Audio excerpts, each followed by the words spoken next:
You're ready. Okay. So, who likes food? Raise your hand. It's complicated. All of us, we are hungry now. I know you love food as much as I do. Because, I mean, food is always there when you need it, unless you're financially broke. But I'm just playing with you.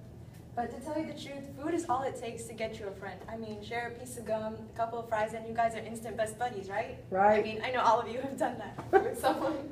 I know I have. But have you thought about how it affects us physically or mentally? Well, by that I mean how hard it is for us to control ourselves from how much food we eat and when we eat it. Well, according to the poll, 5 out of 7 of you tell me that you do not eat when you're stressed or depressed, and this is good, and I'll explain why later. But I'm not here to give you dieting tips or to tell you to eat grass all day.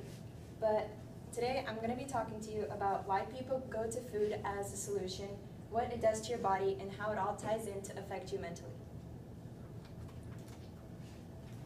People undergo stress and depression. Have you ever heard or seen people that eat when they're stressed or depressed? Yes. It happens to a lot of people, but you might not notice it much. There are times when people are emotionally beat down and it seems to them that there's no ray of hope whatsoever. Well, they go to eat food as their savior. Whenever they eat food, it helps them overcome whatever they're feeling. And how is this possible? Well, according to the American Psychological Association, stress causes our bodies to have an urge to intake a lot of sugar as a boost of energy. And you might think, oh wow, that's a lot of sugar, and how is this negatively affecting you? Well, you could get diabetes or eating disorders, and diabetes and eating disorders, they cause you to control how much food you eat, when you eat it, or what food you can eat, and I don't think you want to be controlled on that. I mean, everybody wants to eat, right?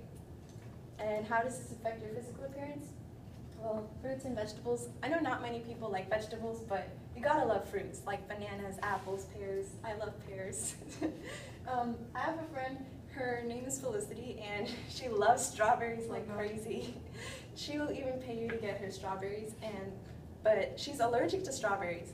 And whenever she eats strawberries, her mouth becomes like a big rash. It's all pink everywhere.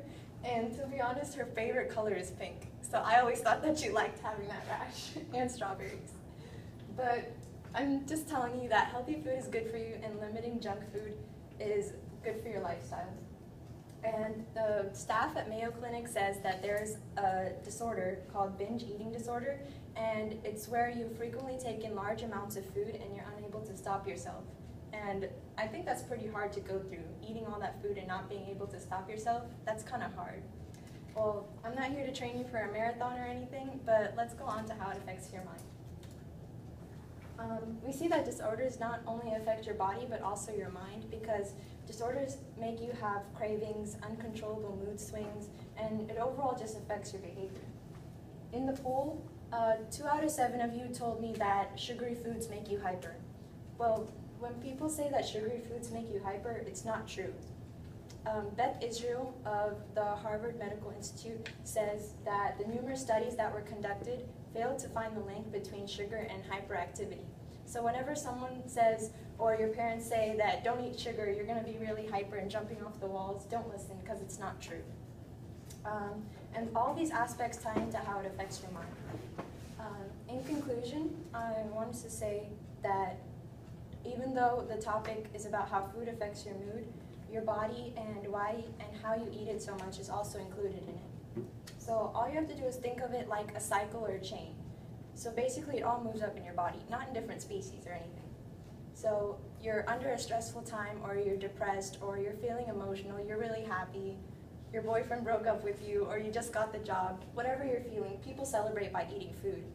And when you eat all this food that's high in fat and sugar, it's uncontrolled eating, and you gain a lot of weight.